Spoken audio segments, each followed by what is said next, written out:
Olá pessoal, tudo bem?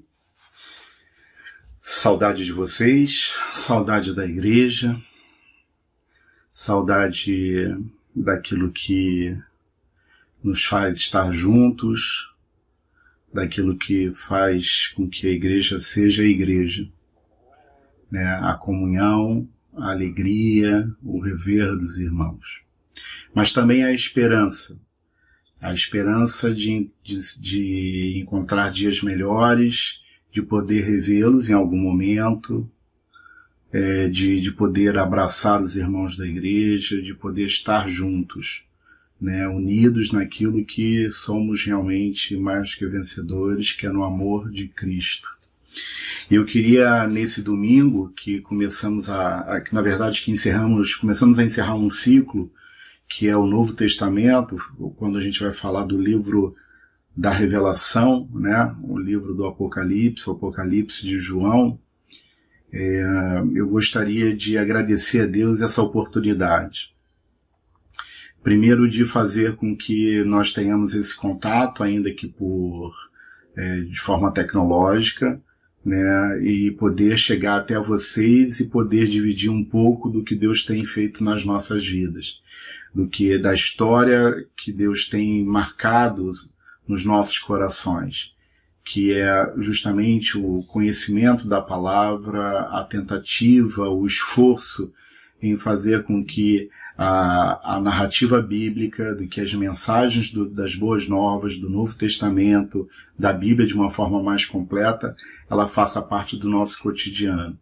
E não deixando apagar a chama, né, do Espírito Santo, desse fogo que nos consola, né, do que o Senhor Jesus um dia nos prometeu.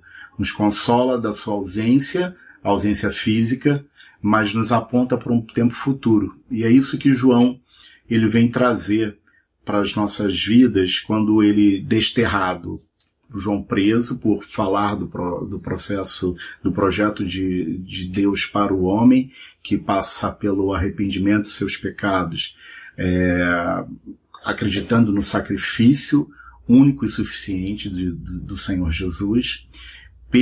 O João acaba sendo preso, né, na pregação, como vocês viram, as diversas cartas que Paulo escreveu, os diversos martírios que ele sofreu. João também tem esse legado para nos trazer. Ele é desterrado na ilha de Patmos, ali na costa da Turquia, é hoje o estado da Turquia, o estado nacional da Turquia, né, o país. E João tem essa revelação dos tempos futuros, né?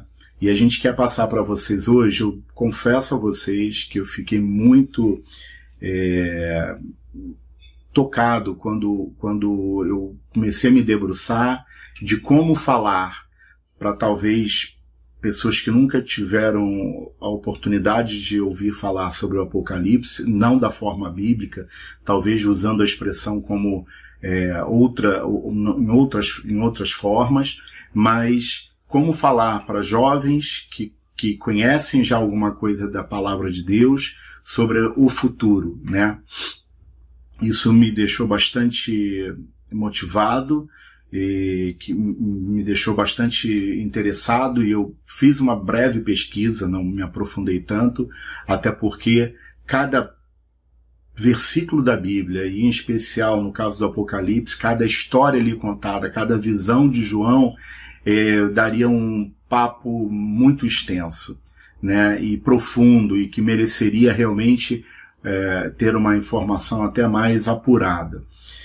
Mas eu quis aqui, em linhas gerais, seguindo o roteiro da nossa coordenação, trazer para vocês o que é a mensagem principal, e eu fiz aqui um apanhado, e eu vou trazer para vocês aqui. Espero que não seja cansativo, eu vou tentar ser um pouco mais rápido, não vou simplesmente tratar de todos os temas, mas vou enfatizar aquilo que é importante, que é a nossa missão na escola dominical, é despertar vocês para o conhecimento da palavra de Deus. Nós não temos a pretensão de trazer aqui um estudo profundo e cobrar dos senhores um conhecimento, mas despertar. Se eu conseguir despertar em vocês um interesse para uma leitura, por exemplo, nesse período de férias, uma leitura junto com aos pais, aos tios, aos avós, que queiram fazer esse tipo de leitura junto com seus netos.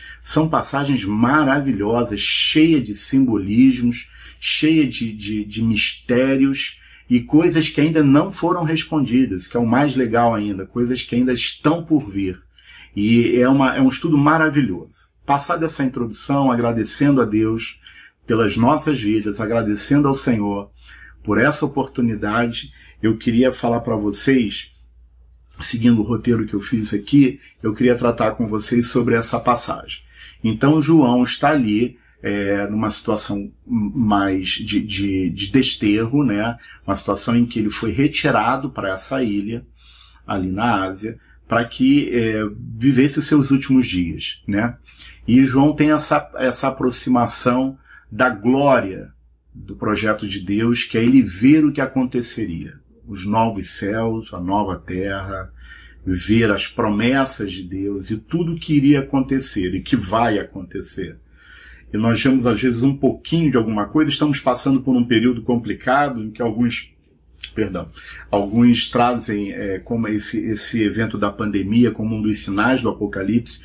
Tudo isso está previsto. Mas então se está acontecendo essa pandemia, Jesus está voltando desde o momento que ele subiu aos céus. Ele vai voltar para buscar a sua igreja. O momento, o quando, isso nós não sabemos. E erram aqueles que tentam dizer, Jesus, depois que acontecer todas essas coisas do Apocalipse, na data tal, no dia tal, a segunda vinda do Senhor Jesus para o processo dos 1000 anos de paz. Não existe esse dia, não é da consciência, do conhecimento humano esse dia. Mas o que nós precisamos fazer é principalmente conhecer, crer, que é um exercício da fé, de que essas coisas Deus tem separado, tem mostrado àqueles que o amam e preparado para este momento. E por isso eu quero passar aqui com vocês de uma forma um pouco mais rápida, mas algumas coisas muito importantes. Eu vou fazer alguma coisa eu estou lendo e alguma coisa eu vou estar conversando com vocês naquilo que for mais importante. Primeiro, a orientação da Escola Bíblica Dominical, ela destaca a questão que o livro do Apocalipse, dentro do livro do Apocalipse, ele trata de cartas, 7 cartas a 7 igrejas. Todas essas igrejas que estavam numa situação geográfica próximas no que hoje seria a Turquia, ali no Oriente Médio, na Ásia Menor. Então, assim, as 7 cartas a essas igrejas, elas geram já uma discussão de início, né? Essas 7 cartas, elas descrevem a igreja, elas apontam virtudes e problemas nessas igrejas, e a discussão é o que estaria sendo revelado para nós nos dias de hoje. Seriam as eras que a igreja cristã iria passar ao longo dos tempos, né? Cada igreja com o seu problema, cada era com o seu problema, sua virtude, sua mazela, seu pecado. Ou então nós estaremos vivendo ciclos dentro da igreja, independentemente de suas eras. Ou seja, passar por cada uma desses problemas e virtudes dentro, sem marcar cronologicamente esse espaço como um período. Existem essas duas argumentações, uma em que, aí eu vou dizer para vocês aqui, uma que ela comete um equívoco, porque ela acaba, quando você define de quando a quando foi a era, por exemplo, da carta à igreja de Éfeso, você começa a dar cronologicamente os tempos e movimentos de que certas coisas teriam acontecido. E aí leva ao equívoco, porque para você fazer esses marcos cronológicos, você teria que saber quando Jesus vai voltar. E se nós não sabemos quando Jesus vai voltar, como nós podemos fazer esses marcos? Como é que eles conseguiram fazer esses marcos? Então, assim, é uma argumentação existente dentro da teologia reformada, porém ela não se sustenta nesse argumento, pelo seu próprio princípio, que não sabemos quando Jesus vai voltar. Mas, de qualquer forma, como informação para vocês, há quem defenda que a igreja de Éfeso representa a igreja apostólica, de 30 do ano 30 ao ano 100, depois da morte do Senhor Jesus Cristo. Né? A igreja de Esmina representaria a igreja perseguida, a igreja dos mártires, entre os anos 100 e 312, depois da morte de Cristo. A igreja de Pérgamo seria a igreja que se uniu ao Estado. Isso aí é uma discussão muito clássica que a gente vê até nos dias de hoje. O Estado laico é uma palavra importante vocês conhecerem, saberem. O laico quer dizer isento, separado, né? O Estado separado da religião. E a igreja de Pérgamo ela fala isso, em que uma igreja se une ao Estado e se chamam as teocracias, né? De 313 depois de Cristo a 590, o ano de 590 depois de Cristo. Tiatira, a igreja da Idade Média, corrupta, idólatra, né, de 590 a 1517, quer dizer, um bom pedaço de tempo. A igreja de Sardes, que pegaria o período da Reforma, de 1517 a 1730, isso há uma crítica ferrenha, porque a igreja de Sardes é uma igreja mentirosa, a igreja morta. E justamente quando a reforma ela é o renascer, né? É a crítica que é feita ao cristianismo e que faz com que a igreja ela seja reformada. Ela atente para a leitura da Bíblia, da palavra de Deus, de uma forma distinta que era feita pela igreja cristã, vamos dizer assim, da Idade Média, né? A igreja de Filadélfia, que seria a igreja missionária de 1730 a 1900, que foi um período muito importante realmente das missões. Alguns entendem que a igreja de Filadélfia, esse período se estenderia até a volta de Cristo, e que isso aconteceria de forma paralela à igreja de Laodiceia, que é a carta à igreja de Laodiceia, que é a última carta, que é uma igreja apóstata, uma igreja mentirosa, né? E isso seria, então há uma dúvida, como é que eu posso marcar esses tempos, ou quais são esses marcos para que eu possa definir que essa carta foi para aquele momento da história da humanidade, ou do tempo cristão, né, após a morte de Cristo. E aí vale trazer também a outra argumentação para os senhores, que é a que defende que as igrejas do Apocalipse, o conteúdo de suas cartas, representam as condições que se repetem muitas vezes durante a história da igreja, ou seja, não descreve um período específico, mas as realidades sempre estiveram presentes na igreja, ou seja, todas essas características, sejam elas para o bem ou para o mal, elas aconteceriam dentro da igreja ao longo do tempo e se renovariam e teriam períodos ruins, períodos bons, períodos ruins, períodos bons, e isso seria uma forma de entender essas cartas a estes momentos. Então, assim, há essa crítica que nós não podemos dividir a igreja em períodos específicos, precisaríamos saber a data da segunda vinda de Cristo, e isto ninguém sabe, né? E aí você tem as 7 igrejas do Apocalipse. Nós temos 7 cartas. Nós temos 7 igrejas do Apocalipse, que são as igrejas dessas cidades. As 7 igrejas estão na Ásia Menor, como eu já disse, são originalmente destinatários do livro do Apocalipse. Ou seja, o livro, ele é diferente das cartas que Paulo escreveu aos Tessalonicenses, escreveu aos Filipenses, escreveu cartas pessoais, carta a Judas, a Tiago, essas cartas pessoais, Filemon. Nós temos aqui, dentro do livro de Apocalipse, de João, o que seriam essas cartas, os capítulos destinados às cartas a determinadas igrejas. 7 cartas, 7 igrejas. Elas são as 7 igrejas do Apocalipse. E por que 7 igrejas? 7 é um número representativo na construção do livro do Apocalipse, né? O número 7 é explicado 54 vezes em todo o livro. incluindo as 7 igrejas, 7 estrelas, 7 espíritos, 7 selos, 7 trombetas, 7 taças e assim vai. Temos várias aplicações, como 7 seções que dividem um livro, 7 bem-aventuranças no livro, 7 referências à palavra de Deus, 7 vezes referência a Deus Todo-Poderoso, e o número 7 ele é uma constante dentro do livro do Apocalipse. O número ele representa a totalidade. Para nós, a Igreja de Cristo, o número 7 representa a perfeição de Deus, a totalidade, a completude. Ou seja, quando esse número 7 ele aparece, mostra ali a digital de Deus, aquilo que é perfeito, né? Sendo assim, uma boa explicação por que de 7 igrejas é a indicação que o livro é atual para todas as igrejas em todas as épocas, porém sem desconsiderar que as 7 igrejas descritas são as destinatárias primárias. Essas igrejas, elas ficavam, fiz essa avaliação estudando um pouquinho, uma média de 55 quilômetros umas das outras. Considerando que naquela época não tinha e-mail, não tinha correio, eram mensageiros, estar dentro de uma circunferência dessa, estar também facilitado pelas estradas romanas, que é uma das grandes características do Império Romano, ele cria o meio de comunicação, as estradas como meio de comunicação, o mais rudimentar, mas são meios de comunicação.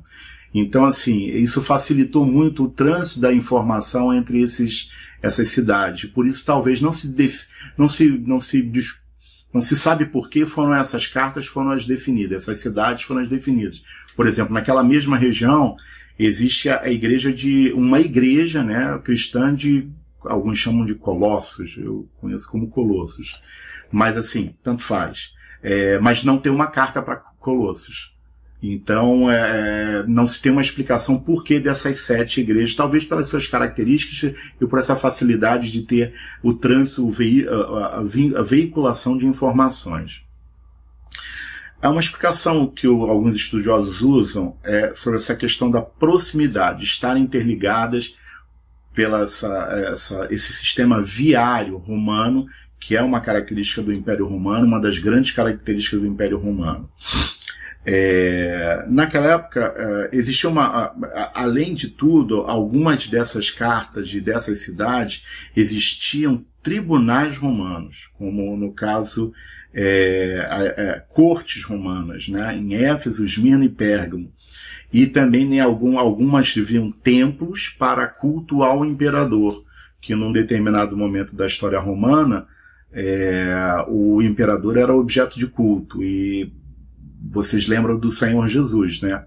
O Senhor Jesus, ele não reconhece na figura do imperador romano o rei dos judeus. E os judeus eram um povo conquistado, era um povo que tinha sido conquistado pelo Império Romano, né? E o Senhor Jesus, Herodes, ali naquela circunstância, ele era um governador mandado por Roma para governar aquela província.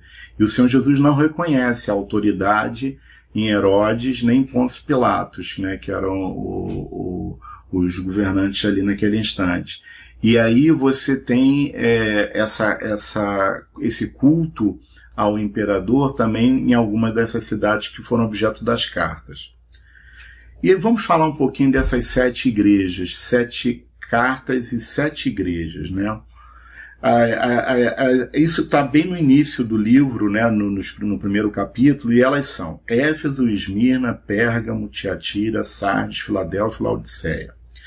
Todas na região ocidental da Turquia, né? A região ocidental da Turquia e também próximos também a essa ilha de Patmos onde João estava. Por exemplo, o livro também fala dos 7 castiçais e as 7 estrelas, né? Quando João recebe essa ordem para escrever o livro, as 7 igrejas, João tem uma visão de Cristo andando entre 7 castiçais, que são os candeeiros, onde se colocava a chama para iluminar naquela época, né? Era o local mais próprio, mais seguro, né, para se iluminar, que se utilizava na época. Então, ele tinha a destra do Senhor Jesus, a direita do Senhor Jesus, eles tinham as 7 estrelas.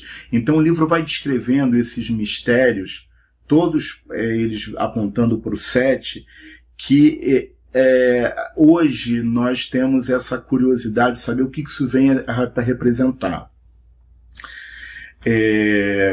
Nós temos também os 7 anjos das 7 igrejas do Apocalipse, que são as cartas endereçadas ao anjo de cada igreja.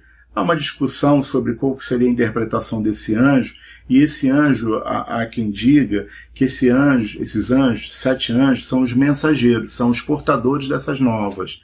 E então você tem dentro da estrutura dessas cartas enviadas às igrejas, por esses mensageiros, você tem uma estrutura sempre que o João usa, que sempre começa com uma saudação e dizendo para quem ele está se dirigindo, há uma autodesignação de Cristo, né?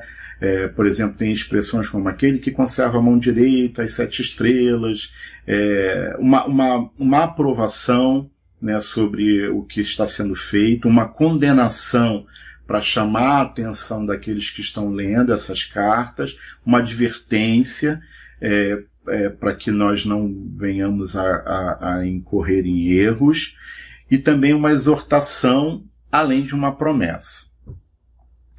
Eu quero passar aqui, para ficar bem claro, até porque o nosso vídeo está ficando um pouco maior, o que significa cada uma das igrejas, que esse aí é o mote da nossa apresentação, e a gente pode discutir isso um pouquinho mais para frente.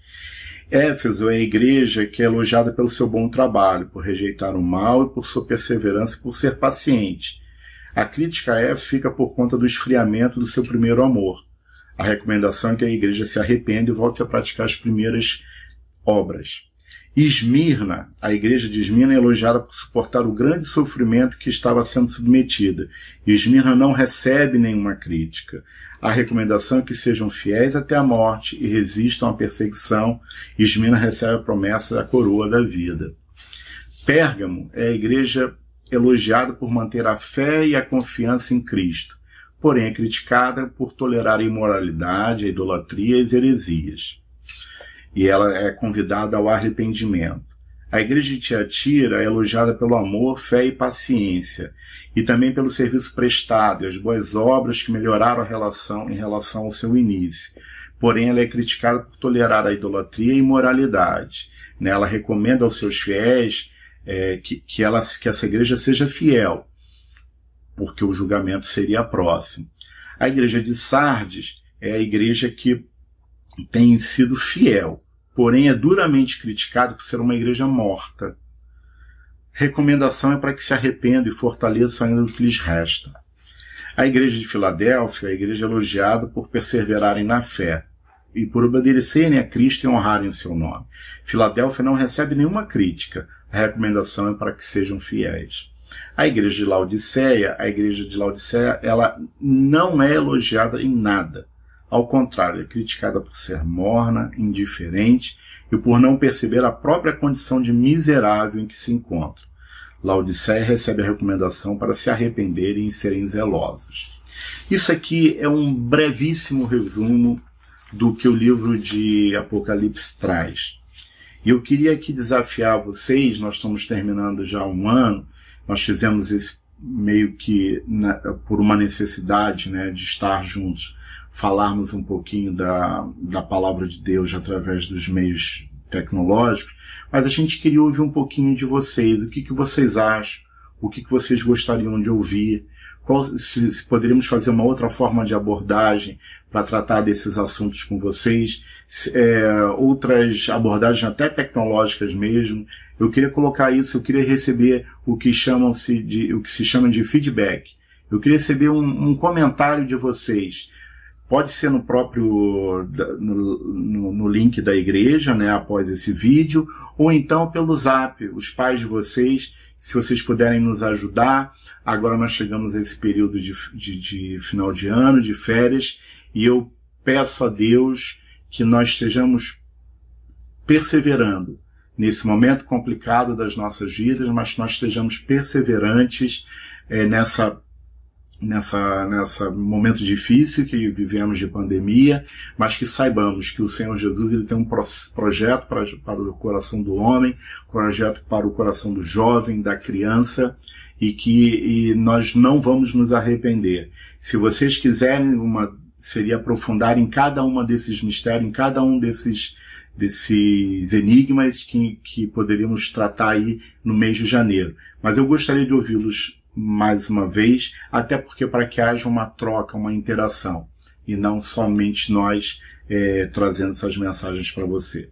Fiquem com Deus, se cuidem do papai e da mamãe, cuidem dos mais idosos, do vovô, da vovó, da tia, evitem sair, evitem estar expostos, não aglomerem, e que o Senhor nos abençoe, porque estaremos juntos mais uma vez, se Deus assim nos permitir.